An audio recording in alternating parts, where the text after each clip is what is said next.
Hello students, welcome to our YouTube channel Maths Magic by Umesh sir.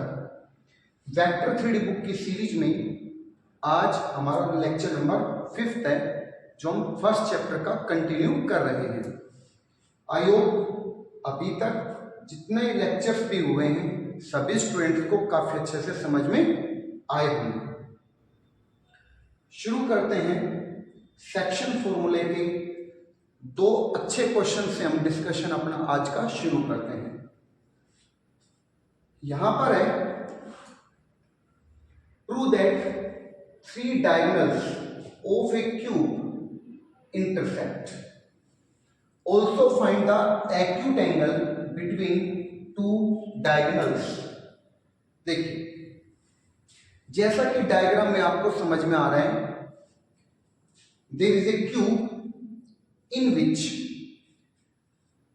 अगर ये cube है और इसकी साइड को मैं ए कंसिडर करता हूं, लेट अस सपोज इस क्यूब की जो साइड है वो आपके पास ए यूनिट है, तो आप कह सकते हैं इस डायग्राम में जो एक्स एक्सिस के ऊपर पॉइंट ए होगा उसका कोऑर्डिनेट a0 0 होगा। सिमिलरली पॉइंट बी जो वाई एक्सिस पे है उसका कोऑर्डिनेट 0 a 0 होगा, और पॉइंट सी जेड एक्सिस पे 0 0 a होगा।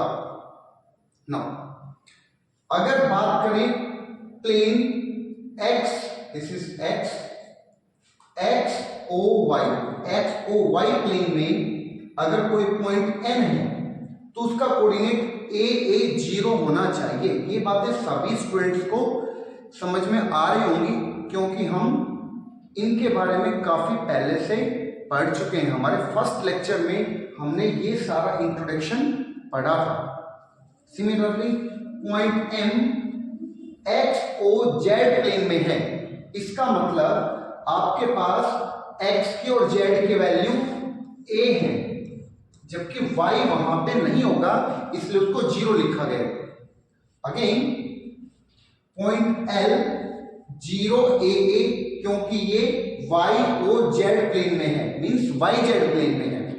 अगेन पॉइंट P, ये तीनों ही कोऑर्डिनेट की वैल्यूज यहां पर एग्जिस्ट करेंगी, a, a, and last one is point O whose coordinate is 0, 0, 0। यहां तक मेरी बातें सभी स्टूडेंट्स को समझ में आ गई है। अब हमें क्या प्रूव करना है कि इसके 3 डायगोनल्स हैं, कोई भी 3 डायगोनल्स वो ए के पॉइंट पर इंटरसेक्ट करते हैं। लेट अस सपोज इसका फर्स्ट डायगोनल है OP, फर्स्ट डायगोनल है OP। O पॉइंट आपके पास 0 0 0 है, पॉइंट P A है, तो आप OP डायगोनल का अगर आप मिड पॉइंट फाइंड आउट करते हैं, let us it is Q, then इसका कोऑर्डिनेट हो जाएगा x1 plus x2 by 2, y1 plus y2 by 2, and this is z1 plus z2 upon 2. So it becomes a by 2, a by 2, a by 2. For second diagonal, because हमें 3 diagonals का discuss करना है। second diagonal is, let us suppose AL is the second diagonal, और अगर इसके mid point की बात करूं मैं यहां से, तो अगेन आप देख सकते हैं यहां पर a0 0 है, 0 a है, तो a प्लस 0 अपॉन 2 जब आप करेंगे तो a by 2 आएगा, क्योंकि आपने फॉर्मूला अप्लाई किया है x1 plus x2 upon 2, y1 plus y2 upon 2, z1 plus z2 upon 2। सो यहां से भी a by 2 and a by 2 आएगा। For third diagonal, let us suppose third diagonal is CN. Okay? आप कोई भी एक डायगोनल यूज कर सकते हैं, 4 डायगोनल में से कोई भी 3 डायगोनल आप यहाँ पे एज्यूम कर सकते हैं। मैंने CN लिया है, C 0 0 A है और N A 0 है, तो अगेन Q अगर उसका मिड पॉइंट है तो वो a by 2 and a by 2 आएगा, और क्योंकि ये तीनों सेम आ गए हैं तो इतनी इंफॉर्मेशन से आप क्या कह सकते हैं, इतनी इंफॉर्मेशन से आप कह सकते हैं कि 3 diagonals 3 diagonals of a cube intersect each other means same point पर मिलते हैं, यानी कि कोइंसाइड होते हैं। आई होप यहां तक सभी को बातें समझ में आ गई हैं। अब पूछा गया एक्यूट एंगल निकालना है दो डायगोनल्स के बीच का। अच्छा, कोई भी दो डायगोनल, सबसे पहले मैं यहां पर दो डायगोनल लिखता हूं, और दो डायगोनल कौन कौन से लिखता हूं वो समझिएगा। फर्स्ट डायगोनल मैं लिखता हूं यहां पर, इंटोप्टेड का ही यूज कर लेते हैं। फर्स्ट डायगोनल आपके पास है OQ एंड सेकंड डायगोनल आपके पास है AL। ओके, नाउ अगर मैं इन दोनों के बीच का एंगल फाइंड आउट करना चाहता हूं, मान लो वो एंगल आपके पास थीटा है। ओके, सो मैं किन की कौन कौन से पॉइंट की बात कर रहा हूं, ध्यान से समझिए एक बार। अगर मुझे इन दोनों डायगोनल्स के बीच का एंगल निकालना है तो मैं कह सकता हूं ये एंगल आपके पास थीटा, मैं ये एंगल फाइंड आउट करना चाहता हूं तो इसके लिए हो जाएगा cos थीटा। और cos थीटा फाइंड आउट करने के लिए हम कोसाइन फॉर्मूला यूज करेंगे ट्रिग्नोमेट्री का। कोसाइन फॉर्मूला क्या हो जाएगा आप समझिए, QP² plus QL² minus PL² upon 2 times of QP into QL। अब हमें इस फॉर्मूले में रिक्वायरमेंट क्या है, इन तीनों की वैल्यूज फाइंड आउट करके पुट करनी है। तो शुरुआत करते हैं। देखिए, अगर बात करूं मैं QP की एंड QL की, तो वो दोनों सेम होंगे। क्यों होंगे? क्योंकि आप देखिए, आपने अगर OP कैलकुलेट किया, अगर आपने OP कैलकुलेट किया तो OP जो डिस्टेंस होगी उसका हाफ ही होगा ही। और OP डिस्टेंस कितनी होगी? OP डिस्टेंस यहां से होगी आपके पास A² plus A² plus A² का रूट, क्योंकि आप डिस्टेंस फॉर्मूले से डिस्टेंस कैलकुलेट कीजिए O और P के बीच की, तो आएगा root of A² plus A² plus A²। So यहां से आ जाएगा आपके पास root 3A upon 2। I hope मेरी बातें सभी स्टूडेंट्स को समझ में आ रही हैं। नेक्स्ट, अब इसमें देखिए आपने PL की वैल्यू और यहां से फाइंड आउट करनी है। P भी आपके पास है, L भी आपके पास है, तो डिस्टेंस फॉर्मूले से क्या हो जाएगा, यहां से रूट ऑफ A माइनस 0 का square plus A minus A का square plus A minus A का स्क्वायर। तो यहां पे आपके पास सिंपली कितना आएगा, 1 मिनट, 0 माइनस A, ठीक है। आपके पास कितना आ जाएगा, यहां से PL की वैल्यू आ जाएगी A आ जाएगी यहां से। आई होप मेरी बातें यहां तक सभी स्टूडेंट्स को समझ में आ रही है। आपने P और L के बीच की डिस्टेंस कैलकुलेट की है, तो आपके पास आ जाएगा A। आप यहां पे इसको सब्स्टिट्यूट कीजिए, तो देखिए रूट 3A/2 अगर आपने यहां पे सब्स्टिट्यूट किया तो आपके पास आएगा 3A²/4 प्लस अगेन 3A²/4, क्योंकि दोनों सेम है। एंड यहां से A था तो आएगा A² upon 2PQ and QL means root 3/2A को आप 2 बार मल्टीप्लाई करेंगे तो आपके पास आएगा 3A² अपॉन 4। क्लियर? और अगर इसको फर्दर सिंप्लीफाई किया जाए तो देखिए यहां से कितना आ जाएगा, आप 4L से ले रहे हैं ऊपर से, तो आपके पास् आएगा 3A², 6A² और माइनस 4A², ऊपर आएगा आपके पास 2A² अपॉन 4 डिवाइडेड बाय यहां से 2 इंटू 3A² अपॉन 4। आप यहां से देख सकते हैं आपके पास इसकी वैल्यू आई 1/3। आई होप मेरी बातें यहां तक सभी स्टूडेंट्स को समझ में आ रही है। अगर आपके पास cos थीटा, मैं यहां पे लिख देता हूं, अगर cos थीटा की वैल्यू 1/3 है तो थीटा की वैल्यू आपके पास cos इनवर्स 1/3 होगी। ओके, तो this is our answer for this question. Now एक पॉइंट और यहां पर है, यहां से पूछा गया था एक्यूट एंगल, तो यहां पर पॉजिटिव 1/3 आए, प्लस का 1/3 आए, तो आप एक्यूट एंगल यहां पे मेंशन कर सकते हैं कि this is an acute angle. But अगर यहां पर नेगेटिव आ जाता तो भी आपको पॉजिटिव करके ही लिखना था। ओके, आई होप मेरी बातें सभी को समझ में आ रही है। अगर बातें समझ में आ रही है तो प्लीज चैनल को शेयर एंड सब्सक्राइब जरूर कीजिए, ताकि जो भी स्टूडेंट्स है सभी को इसका पूरा फायदा हो सके। नेक्स्ट काफी अच्छा क्वेश्चन है ये भी, देखिए, prove that the line segment joining vertex to the centre of opposite face of tetrahedron are concurrent. Concurrent मतलब meet at the same point. एक टेट्राहेड्रन शेप हम यहां पे ड्रॉ करते हैं which is like prism, A B C और एक D point में यहां पर कंसीडर कर रहा हूं। Okay, letter this is point D.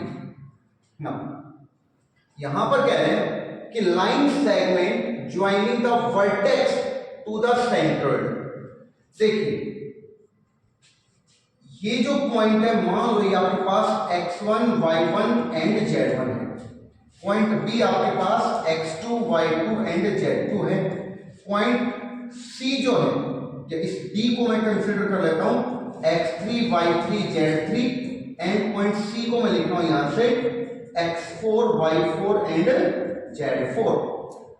Now यहां पर कह रहा है क्या, देखिए एक मिनट, अब देखिए टेट्राहेड्रन प्रिज्म शेप है जिसमें आप बी सी डी को तो बेस समझो, उसके ऊपर एक पिरामिड जैसा हमने कंस्ट्रक्ट यहां पे किया हुआ है, जिसके टोटल 4 सरफेस है। देखिए एक सरफेस तो ये बी सी डी हो गया, दूसरा सरफेस एक ट्रायंगल जैसा ये वाला हो गया ए बी डी, नेक्स्ट हो जाएगा ए सी डी, उससे नेक्स्ट उसके बैक साइड में जो ट्रायंगल है A B C. Okay, now यहां पर कह रहा है कि किसी वर्टेक्स से आपको सेंट्रोइड को ज्वाइन करना है। अगर बी सी डी एक ट्रायंगल है जिसका सेंट्रोइड मैंने कंसीडर कर लिया G1 है, तो G1 को आप क्या लिख सकते हैं, G1 को आप लिख सकते हैं, बी सी डी का ट्रायंगल है तो x2 plus x3 plus x4 upon 3 comma y2 plus y3 plus y4 upon 3 z2 plus z3 plus z4 upon 3। ये पॉइंट G है, G1 है। अगर A वर्टेक्स आपके पास है जिसका coordinate x1 y1 and z1 है, तो आप इन दोनों को जब ज्वाइन कर रहे हैं यहां से, देखिए जब आप इन दोनों को ज्वाइन कर रहे हैं तो उसके ऊपर मान लो कहीं कोई पॉइंट आता है G जो है वो पॉइंट है जहां पर टेट्राहेड्रन के किसी एक वर्टेक्स से अपोजिट सरफेस के सेंट्रोइड को ज्वाइन करते हैं, तो सारे के सारे पॉइंट एक, सारे के सारे लाइनें एक ही पॉइंट पर मिलती हैं, उस पॉइंट का नाम है G। तो अगर मैं G कैलकुलेट करना चाहता हूं तो सबसे पहले आपको यह समझ में आना चाहिए कि 3:1 के रेशियो में डिवाइड होता है। A से G तक 3 और G से G1 तक 1, 3:1 में डिवाइड होता है। तो आप लिख सकते हैं यहां से सेक्शन फॉर्मूले से 3 को आप G1 के साथ मल्टीप्लाई करो, इसको अगर 3 से मल्टीप्लाई करोगे आप तो x2 plus x3 plus x4 upon 3 plus इस 1 से आप उधर मल्टीप्लाई करोगे x1 के साथ अपॉन आपके पास आएगा 3 प्लस 1, क्लियर, एंड कॉमा। इसी तरीके से आप यहां पर y की वैल्यू एंड z की वैल्यू लिखेंगे। इसको अगर मैं फर्दर सोल्व करता हूं तो यहां से देखिए 3 से 3 कैंसिल, यहां से आएगा x1 plus x2 plus x3 plus x4 upon 4 आ जाएगा 3 प्लस 1। सिमिलरली यहां पर y1 plus y2 plus y3 plus y4 upon 4 and z1 plus z2 plus z3 plus z4 upon 4। ये आ गया G का कोऑर्डिनेट। सिमिलरली अगर मैं पॉइंट बी से, जो ये सरफेस है ए सी डी और वापस ए, इस सरफेस पे पॉइंट बी से अगर मैं यहां पर सेंटर डिसाइड करता हूं, let us suppose it is G2, और मैं इस G2 के साथ इसको ज्वाइन करता हूं, तो वो भी इस G में से ही पास होता है। और अगर आप BG2 की हेल्प से, B एंड G2 के हेल्प से G को कैलकुलेट करेंगे तो आपके पास G का वर्टेक्स अगेन सेम आएगा यहां से। एंड अगर आपने पॉइंट A यूज किया, B यूज किया, अब आप C पॉइंट से यही काम करना चाहते हैं और पॉइंट D से भी यही काम करना चाहते हैं, तो हर बार आपके पास पॉइंट G का जो कोऑर्डिनेट है वो सेम आएगा। पॉइंट G का कोऑर्डिनेट जो आपके पास ये है, ये हर बार सेम आएगा, और सेम आएगा तो आप यहां से कह सकते हैं कि ये तीनों जो लाइन सेगमेंट्स होंगे ये हमेशा क्या होंगे, यहां से कॉन्करेंट होंगे। आई होप मेरी बातें सभी को समझ में आ गई हैं। अगर किसी भी स्टूडेंट को थोड़ा बहुत भी डाउट रहता हो तो आप वीडियो को दोबारा से देख सकते हैं, या आपके पास ऑनलाइन फैसिलिटी अवेलेबल आपके पास कि आप वीडियो को दोबारा से बैक करके देख सकते हैं। आई होप मेरी बातें समझ में आ रही है। इस टेक्नोलॉजी का सभी फायदा अच्छे से उठा सकते हैं। Next is assignment, and again मैं इस असाइनमेंट के आपको हिंट दूंगा। यहां पर देखिए,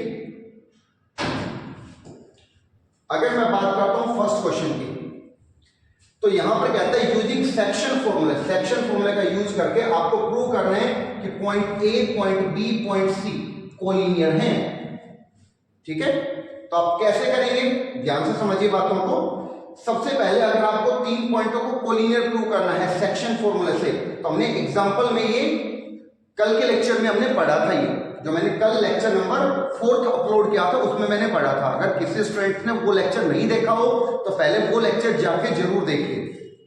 देखिए, अगर आपको कोलिनियर प्रूव करना है तो आप कैसे करेंगे, पॉइंट ए है, पॉइंट बी है, पॉइंट सी है, पॉइंट ए बी सी यहां से लिखे हुए हैं तो मैं इनको दोबारा से नहीं लिख रहा हूं। तो क्या करेंगे, देखिए, अगर मैं इसको यहां पर k/1 मानता हूं और हर बार k की वैल्यू सेम आती है, तो आप यहां से लिख सकते हैं कि तीनों पॉइंट कोलिनियर होंगे। क्लियर? आप सेक्शन फॉर्मूला का यूज करके हर बार क्या फाइंड आउट कीजिए, k की वैल्यू फाइंड आउट कीजिए। अगर k की वैल्यू सेम आती है तीनों केसेस से, तो आप लिखेंगे पॉइंट्स कैसे हैं, कोलिनियर हैं। आप लोग ट्राई कीजिए, मैं आपको हिंट दे रहा हूं। दोबारा से अगर किसी स्टूडेंट को कोई डाउट आता है, किसी भी स्टूडेंट को, तो आप मुझे कमेंट करके जरूर लिखिए, मैं उसको दोबारा से रिप्लाई जरूर करूंगा। नेक्स्ट क्वेश्चन देखिए, find the coordinate of point which trisect the line segment joining P and Q। देखिए, आपके पास P पॉइंट है, Q पॉइंट है। मान लो एक पॉइंट A है जो इसको ट्राइसेक्ट करता है, मतलब ये वन पोर्शन हो गया, इधर से 2, या फिर दूसरा डायग्राम आप ड्रॉ कर लें, यहां पर P एंड Q, और पॉइंट B जो इसको ट्राइसेक्ट करता है वो मैंने Q की तरफ ले लिया, तो ये 2 पोर्शन है, इधर 1 है। तो आप पॉइंट A का कोऑर्डिनेट निकाल लो यूजिंग सेक्शन फॉर्मूला। आपके पास पॉइंट P का कोऑर्डिनेट B1 है, पॉइंट Q का कोऑर्डिनेट B1 है, तो पॉइंट P और Q की मदद से पॉइंट A का कोऑर्डिनेट आप यहां से फाइंड आउट कीजिए। Okay, similarly for point P and Q हम B पॉइंट का भी कोऑर्डिनेट यहां से फाइंड आउट कर सकते हैं। बस इस क्वेश्चन में आपसे ये पूछा गया, find the coordinates of the points which trisect. Trisect का मतलब 3 इक्वल पोर्शन में डिवाइड करना। आई होप मेरी बातें समझ में आ रही है, क्योंकि अगर ये 1 और ये 2 है तो कहीं ना कहीं इसके ऊपर पॉइंट B भी रहा होगा, तभी ये PA, PB, AB and BQ, अगर ये पॉइंट B था तो तीनों इक्वल होंगे। आई होप मेरी बात समझ में आ गई है सभी को। अगर समझ में बातें आ रही हैं तो प्लीज चैनल को शेयर एंड सब्सक्राइब जरूर करें, अपने सभी फ्रेंड्स तक इस वीडियो को जरूर भेजें, ताकि मैक्सिमम स्टूडेंट्स जो हमारी ऑफलाइन क्लास ज्वाइन नहीं कर सकते वो यहां से बेनिफिट ले सकते हैं पूरा। Next question, find the equation. देखिए, यहां से हम आगे जाके भी पढ़ेंगे इस इक्वेशन को दोबारा से। Equation ax plus by plus cz plus b is equal to 0, ये किसी प्लेन की इक्वेशन होती है स्पेस में, जनरल प्लेन की इक्वेशन होती है ax plus by plus cz plus b is equal to 0। इसको आप ध्यान भी रख सकते हैं। फिलहाल आपको क्वेश्चन में दिया हुआ है क्योंकि हमने 3D का प्लेन का टॉपिक अभी डिस्कस नहीं किया है, जो हमारा लास्ट चैप्टर होगा इस बुक का, प्लेन एंड लाइंस। ओके, सो यहां पर क्या कह रहे हैं कि आपके पास एक प्लेन की इक्वेशन दे दी है, देखो इसी के पैरेलली a की वैल्यू 1 है, b की वैल्यू -1 और c की वैल्यू 2, d की वैल्यू -7 है। आपको क्या करना है, ये दो पॉइंट्स दिए हुए हैं, आपको ये बताना है कि ये लाई करते हैं same side of the plane, इस प्लेन के सेम साइड में। मतलब ये अगर प्लेन है तो प्लेन के दोनों एक तरफ हैं या दोनों उस तरफ है। तो आप इसको दो मेथड से कर सकते हैं, बट हम फर्स्ट मेथड यूज यहां पर करेंगे सेक्शन फॉर्मूले से। तो देखिए सेक्शन फॉर्मूले से कैसे इस क्वेश्चन को करेंगे। अगर आपके पास ये प्लेन दिया हुआ तो सबसे पहले आप ऐसे समझो, पॉइंट ए है, पॉइंट बी है। पॉइंट ए कितना है 2 3 -4, पॉइंट बी है 7 2 0, और एक प्लेन है जो इसको ऐसे कट कर रहा है किसी पॉइंट सी पर। इसमें से अगर ये पॉइंट ए है, इधर पॉइंट बी है, तो कोई प्लेन इसको ऐसे कट करता हुआ ऐसे जा रहा है। आई होप मेरी बातें समझ में आ रही है।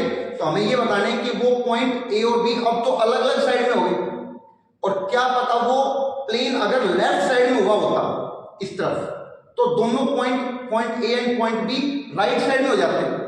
मेरी बात समझ में आ रही है सभी को। और प्लेन अगर इस लाइन सेगमेंट को एक्सटर्नली डिवाइड कर रहे हैं तो भी दोनों पॉइंट क्या हो जाएंगे, एक वन साइड हो जाएंगे कोई भी। और अगर प्लेन लाइन को इंटरनली डिवाइड करता है तो आप क्या कर सकते हैं यहां से, तो आप कह सकते हैं कि ये जो पॉइंट है ये लेफ्ट और राइट साइड में अलग अलग लाइन हो गई, दोनों के दोनों यहां पर हैं। आई होप मेरी बात यहां तक सभी स्टूडेंट्स को समझ में आ रही है। ओके, सो यहां से आप सेक्शन फॉर्मूला अप्लाई कीजिए। मान लो ये आपके पास k/1 है, तो पॉइंट सी का कोऑर्डिनेट फाइंड आउट कीजिए और उसको प्लेन में सब्स्टिट्यूट कीजिए। तो क्या आएगा, और मैं डायरेक्ट यहां पे पुट करके आपको दिखा रहा हूं। यहां से x की वैल्यू निकालिए, k को इससे मल्टीप्लाई करोगे तो 7k, एंड 1 को 2 से मल्टीप्लाई करोगे +2 अपॉन k+1, ये वैल्यू आ गई आपके पास x की। y की वैल्यू क्या आएगी वो लिखिए, k को 2 से मल्टीप्लाई करेंगे आप, 1 को 3 से अपॉन k+1, एंड z के लिए k को 0 से मल्टीप्लाई करेंगे आप यहां से, तो k को 0 से मल्टीप्लाई करेंगे 0, और 1 को -4 से upon k+1 is equal to आगे आपके पास 7। ये जो -7 था उसको मैंने राइट साइड में लिखा। यहां से आप सोल्व करके k की वैल्यू निकालिए। आप ये ऑब्जर्व कीजिए कि k की वैल्यू पॉजिटिव आ रही है या फिर नेगेटिव आ रही है। मेरी बात समझ में आ रही है। अगर k पॉजिटिव आ रही है तो इसका मतलब यहां पर इंटरनल डिवीजन हो जाएगा, इंटरनल डिवीजन, और माइनस आ रहा है तो आपके पास एक्सटर्नल डिवीजन हो जाएगा। अगर इंटरनल डिवीजन होता है तो दोनों पॉइंट क्या हो जाएंगे, अपोजिट साइड, दोनों पॉइंट अपोजिट साइड हो जाएंगे। और एक्सटर्नल डिवीजन है तो आप क्या लिख सकते हैं, दोनों पॉइंट क्या हो जाएंगे, सेम साइड। आई होप मेरी बातें सभी स्टूडेंट्स को यहां तक समझ में आ गई है। नेक्स्ट क्वेश्चन नंबर 4, आप लोगों के लिए होमवर्क है, आप लोग इसको ट्राई कीजिए। कोई डाउट आता है तो आप मेरे को क्वेश्चन नंबर आप लिख सकते हैं कमेंट में, एक्सरसाइज 1.3 एंड क्वेश्चन नंबर 4, अगर आपका डाउट होता है तो। और अगर आपसे हो जाता है तो काफी अच्छा है, मींस आपको कॉन्सेप्ट समझ में आ गया है। ओके, सो उसके बाद अगर ये बातें सभी स्टूडेंट्स को समझ में आ गई हैं तो thank you very much for watching the video. Please share and subscribe also, ताकि सभी स्टूडेंट्स को इसका बेनिफिट हो सके। Again thank you.